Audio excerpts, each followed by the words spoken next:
My new Karen neighbor tried to destroy my water line in the middle of a winter storm, but I caught her on camera, so I'm about to destroy her life instead. I just closed on a new house and began moving in early November. Well, on my move-in day, the retiree neighbor on my left approached me while I was helping the movers with my stuff, and the first words out of her mouth were, "Are you going to do anything about these leaves that keep blowing into my yard from yours?" I told her, "I understand that you like to keep your lawn tidy. I've been working 60 and 70-hour weeks while moving, and I am doing my very best. Can you at least try to understand that?" The property management company that runs the park told me I was in the clear and not in violation of anything. I've had no contact with her since. She realized I was not going to capitulate to her. This most recent Friday, when we had frigid temperatures and high winds in the evening, I flushed my toilet and realized it wasn't refilling. I tested my taps. No water. It was already too dark, so I went to the store to get water for myself and the cats. In the morning, once it was light out, I put on my coveralls and headed out into the -22°F weather to investigate. The water supply comes out of the ground outside of the trailer skirt, then goes through the skirt to the supply. The previous owners had built a well-insulated box around the water supply, but the access hatch was unlocked and cracked open.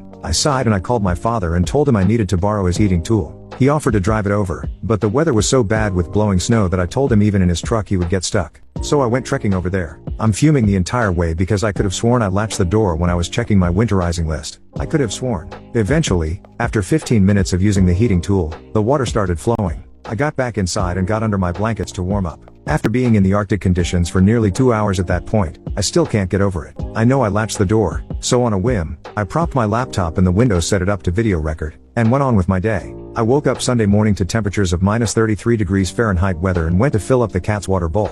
No water again. What the F? I put on my coveralls and headed out. The access door was cracked open again. I got the heating device out again and got the water going again. So I checked my laptop, and not 2 hours after I started the laptop recording, the neighbor Karen came waddling across her driveway and walked over to my trailer. She leans over by the water and messes with the door before waddling back to her trailer. I put on my coat and walked over there with my laptop when she answers, "Oh hi op. What brings you over today?" All cherry and two-faced. I just opened my laptop without saying a word and hit play. She just starts stuttering, trying to come up with some BS. I interrupt her and tell her I'll be forwarding it to the office and walk away. On Monday, the office called me and informed me that they would be addressing the issue. They mentioned that it would be incredibly helpful if there was a police report. I gladly called the non-emergency line and scheduled a time for an officer to come out after work. The cops arrived just as I was walking home. We went in, and I detailed everything and showed them the video. They wanted a copy, so I gave it to them. They asked me to show them the water line, so we headed out there. They took some photos while we were outside. The entire time, Karen was looking out her kitchen window. They noticed she was home as well and offered to question her. I headed back in, and they eventually knocked, telling me they spoke to her. They gave me a copy of the police report number and forwarded it to the office. While we were out there, a neighbor couple across the street was outside and asked me if everything was okay. I said it was, that I had video proof that Karen had opened my water access to freeze my pipes, and their eyes went wide. Their cover over the water line was also removed, and broken off. And his water line froze too on Friday, and the repairs were broken again on Saturday. It turns out Karen has an ongoing beef with them because they have a pride flag they refuse to take down. So the police went over there to get their statements. 2. Karen's husband came home an hour ago, then came over shortly after to ask me to retract my complaint against them with the office as a misunderstanding. Misunderstanding? Your wife intended to destroy my water lines in the middle of a winter storm, which would have cost me thousands of dollars to fix. He pulls out his checkbook. So what's this going to cost me? I reply, well,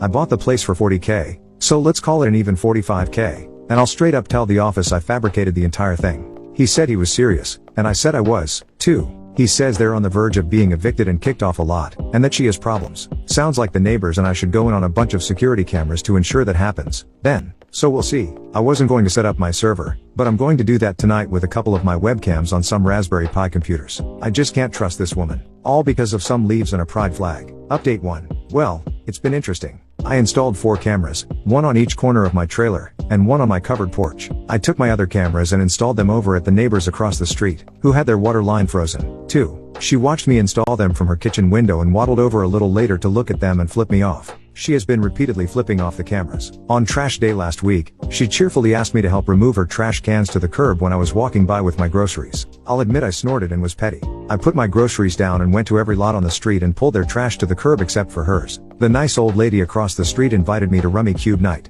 At first, I declined. She said they were going to dish about Karen. I said I already had my shoes off and that I was in for the night. She then said, we drink wine, smoke green, and play Rummy Cube. Okay, I'll get my shoes. These ladies were awesome. Great batch of new friends acquired. I got all the gossip about Karen, and my head was spinning after it all. So here are some highlights. Karen has 4 adult children. Her 3 daughters haven't spoken to her in more than 12 years. The last daughter to speak to her lived on the other side of my place, but they had a falling out so huge that her daughter sold her home and moved across town to get away from her. Her son is the only one in the family speaking to her.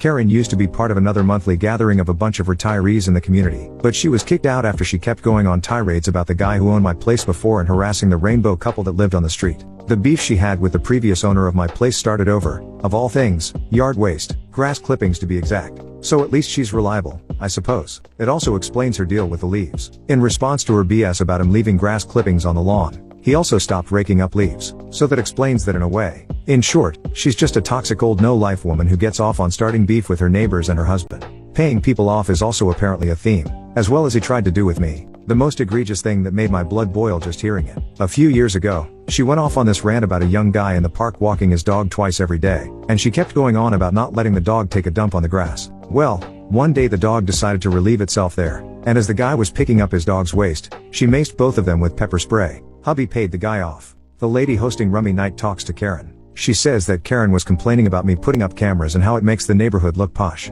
After taking a fat rip, she says, so I say to her, Karen, honey, if you're so worried about what's posh, you shouldn't have tried to freeze his pipes in the worst winter storm we've had this decade. And then he wouldn't be installing cameras to protect his property. Apparently, Karen's response to that was to take care of my leaves. So Karen hates grass clippings, leaves, rainbows, and being a decent human being. She's been taken care of by her husband covering up her BS. And she's just so incredibly toxic that 3 of her own children don't speak to her or let her grandchildren see her. As far as the property managers go, I was assured they are taking this very seriously, but cannot disclose what actions they are taking to me. Fortunately, Karen can't help herself from gossiping or throwing herself under the bus. And after another fat rip, the Rummy host told me that she received a letter from their lawyers with a correct or quit notice that any more complaints will result in an eviction. So, yeah, I'm looking forward to seeing how long she can last before getting evicted, but not as much as I'm looking forward to hosting these awesome old ladies this Friday. I'm going to teach them how to play Settlers of Catan.